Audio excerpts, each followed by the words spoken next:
সামাজিক যোগাযোগ মাধ্যমে মাত্র কয়েক সেকেন্ডের একটা ভিডিও, কিন্তু সেই ভিডিওই এখন লাখো মানুষের আলোচনার কেন্দ্রবিন্দুতে। ভিডিওতে দেখা যাচ্ছে ড্রেসিং রুম থেকে বের হওয়ার আগে লিওনেল মেসি সতীর্থদের উদ্দেশ্যে বলছেন, সবাই শান্ত হও, আসল বিষয় হলো আমাদের শান্ত থাকতে হবে, এসো সবকিছু ভুলে যায়, আমাদের কাজ শুধুই খেলা করা, চলো খেলায় মন দিই। প্রশ্নটা ঠিক এখানেই, সবকিছু ভুলে যেতে বললেন কেন তিনি? কি এমন হয়েছিল যা ফাইনালের ঠিক আগে দলের সবাইকে ভুলে গিয়ে শুধু খেলায় মন দিতে বলার প্রয়োজন পড়ল? আমি ব্যক্তিগতভাবে বহু বছর ধরে আর্জেন্টিনার খেলা দেখে আসছি।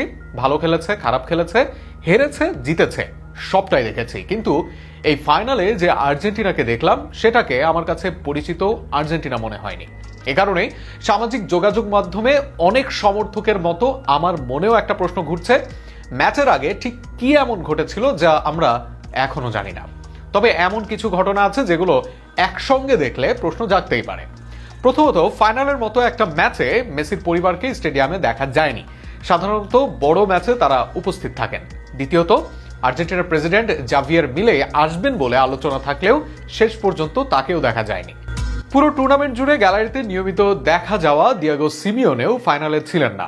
চতুর্থত, পুরো ম্যাচে লাউতারো মার্টিনেজকে কার্যত দেখাই গেল না, তিনি মাঠে নামলেন না, এমনকি ক্যামেরাতেও খুব একটা ধরা পড়লেন না তিনি। এরপরে আসে ম্যাচের ঘটনাগুলো। হাফ টাইমে এনজো ফার্নান্ডেজের ডাবল হলুদ কার্ডে লাল কার্ড, লিজান্দ্রো মার্টিনেজের রহস্যজনক ইনজুরি, যে খেলোয়াড় রক্ত ঝরিয়েও ম্যাচ শেষ করার জন্য পরিচিত, তিনি কোনো বড় সংঘর্ষ ছাড়াই মাঠ ছাড়লেন। এরপর ক্রিস্টিয়ান রোমেরোর ইনজুরি, স্ক্যালোনির এমন কিছু বদলি যেগুলো ম্যাচের সময় অনেকের কাছেই অস্বাভাবিক মনে হয়েছে। কিন্তু সবচেয়ে অবিশ্বাস্য ছিল আর্জেন্টিনার পারফরমেন্স। পুরো 90 মিনিটে কার্যত কোনো শটই অন টার্গেটে নেই। অতিরিক্ত সময় মিলিয়েও গোলমুখে খুবই কম কার্যকর প্রচেষ্টা। যেখানে স্পেন প্রায় 800টির কাছাকাছি পাস খেলেছে, সেখানে আর্জেন্টিনা 300রও কম পাস সম্পূর্ণ করেছে। অনেক সময় এমনও মনে হয়েছে বল জিতেও কয়েক সেকেন্ডের মধ্যে আবার স্পেনের কাছেই ফিরিয়ে দিচ্ছে তারা। এটা কি শুধু স্পেনের অসাধারণ প্রেসিং, নাকি আর্জেন্টিনা অস্বাভাবিকভাবেই খারাপ খেলেছে? ম্যাচের বাইরের কিছু ঘটনাও আলোচনায় এসেছে। ক্রিস্টিয়ান রোমেরো ট্রাম্পের সঙ্গে হ্যান্ডশেক না করা, এসবের সঙ্গে সরাসরি কোনো সম্পর্ক আছে কিনা তা আমার জানা নেই, তার কোনো প্রমাণও নেই। কিন্তু সামাজিক যোগাযোগ মাধ্যমে এগুলো নিয়েও নানা ব্যাখ্যা দেওয়া হচ্ছে। আর সবচেয়ে বড় বিতর্ক তৈরি হয়েছে গোল্ডেন বল নিয়ে। অনেক আর্জেন্টিনার সমর্থকের মতে মেসি এই পুরস্কারের যোগ্য দাবিদার ছিলেন। ফুটবলে ব্যক্তিগত পুরস্কার নিয়ে বিতর্ক নতুন কিছু নয়, তবে এবার সেটি আরো বড় আকার ধারণ নিয়েছে। আরও একটি ঘটনা পুরো বিতর্ককে আরো জটিল করে তুলেছে। সেমিফাইনালে ইংল্যান্ডকে হারানোর পর আর্জেন্টিনার কয়েকজন ফুটবলার লাস মালভিনাস সন আর্জেন্টিনাস, অর্থাৎ মালভিনাস আর্জেন্টিনার বা ফকল্যান্ড আইল্যান্ডকে আর্জেন্টিনার বলে দাবি করা একটা ব্যানার হাতে তুলে ধরেছিলেন। পরে জানা যায় এটি কোনো সংগঠনের ব্যানার ছিল না। সান্তিয়াগো নামের এক আর্জেন্টাইন সমর্থক ম্যাচের দিনই হোটেলের বিছানার চাদর কেটে মাত্র কয়েক ডলারের রং তুলি দিয়ে এটি তৈরি করেছিলেন। স্টেডিয়ামের নিরাপত্তা তল্লাশি ফাঁকি দিয়ে তিনি ব্যানারটি স্টেডিয়ামে নিয়ে যান। ম্যাচ শেষে সেটি মাঠে ছুড়ে দিলে Giovani Lo Celso, Nicolas Otamendi সহ কয়েকজন খেলোয়াড় সেটি ক্যামেরার সামনে তুলে ধরেন। বিষয়টি শুধু ফুটবলের মধ্যে সীমাবদ্ধ ছিল না। মালভিনাস বা ফকল্যান্ড দ্বীপপুঞ্জ নিয়ে আর্জেন্টিনা ও যুক্তরাজ্যের দীর্ঘ রাজনৈতিক বিরোধের কারণে ব্যানারটি আন্তর্জাতিকভাবেও ব্যাপক আলোচনার জন্ম দিয়েছে।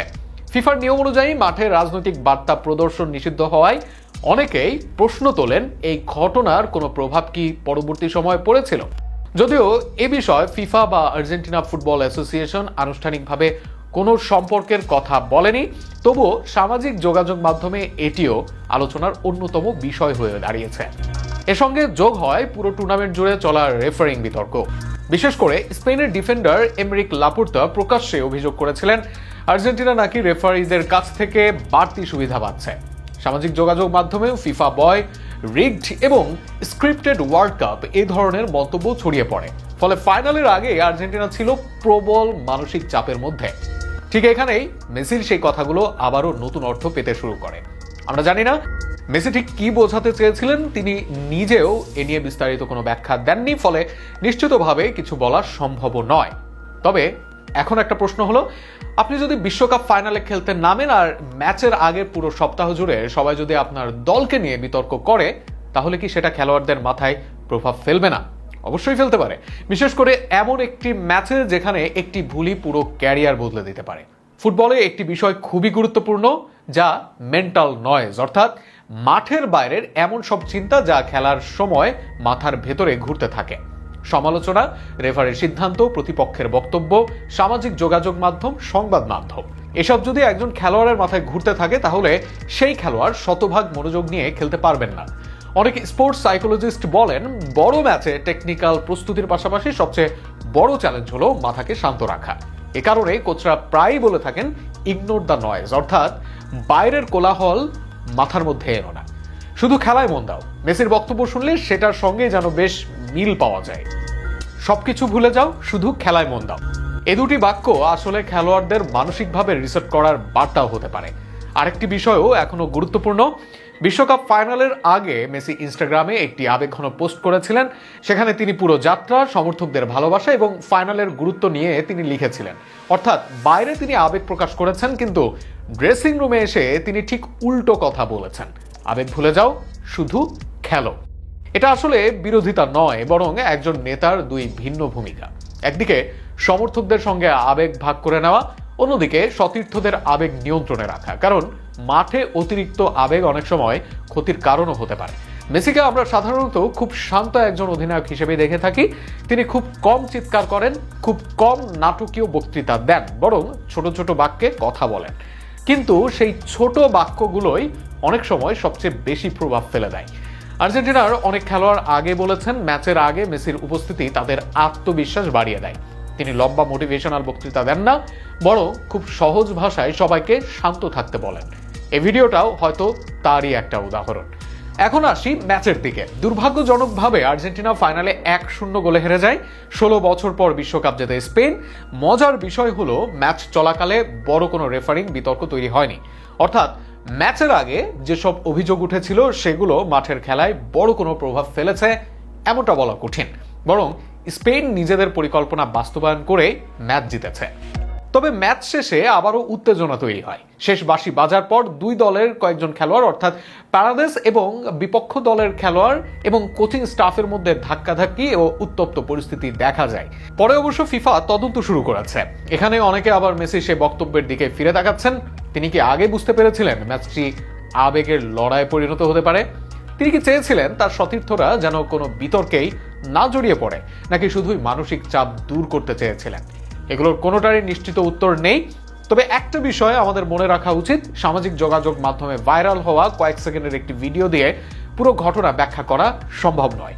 ভিডিওর আগে কি বলা হয়েছিল, পরে কি বলা হয়েছিল, কোন প্রসঙ্গে তিনি কথাগুলো বলেছিলেন, আমরা ঠিক জানি না। তাই একটি ছোট্ট ক্লিপ দেখে নিশ্চিত সিদ্ধান্তে পৌঁছে যাওয়া আমাদের ঠিক হবে না। আজকাল অনেক ভিডিওই কনটেক্সট কেটে ভাইরাল করা হয়, ফলে দর্শক অনেক সময় সম্পূর্ণ চিত্রটি দেখতে পান না। শেষ পর্যন্ত আমার কাছে মনে হয় এই ভিডিওর সবচেয়ে বড় শিক্ষা অন্য জায়গায়। একজন অধিনায়কের কাজ শুধু ট্যাকটিক্স বোঝা নয়, তার সবচেয়ে বড় দায়িত্ব হলো দলের মানসিক অবস্থা নিয়ন্ত্রণ করা, বিশেষ করে এমন একটি ম্যাচে যেখানে কোটি কোটি মানুষ তাকিয়ে রয়েছে তাদের দিকে। মেসি ঠিক সেটাই করার চেষ্টা করেছিলেন বলেই আমার কাছে মনে হয়। যদিও শেষ পর্যন্ত ট্রফি জিততে পারেনি আর্জেন্টিনা, কিন্তু তার সেই কয়েকটি শব্দ দেখিয়ে দেয় বড় ম্যাচের আগে একজন নেতা প্রথমে কি নিয়ে ভাবেন। প্রতিপক্ষ নয়, রেফারি নিয়ে নয়, সমালোচনা নিয়েও নয়, বরং নিজের দলের মনোযোগ। হয়তো ঠিক এ কারণেই তিনি বলেছিলেন, এসো সবকিছু ভুলে যাই, আমাদের কাজ শুধু খেলা করা। আর সত্যি বলতে বিশ্বকাপের মতো মঞ্চে এর চেয়ে শক্তিশালী বার্তা হয়তো আর খুব বেশি পাওয়াও কঠিন।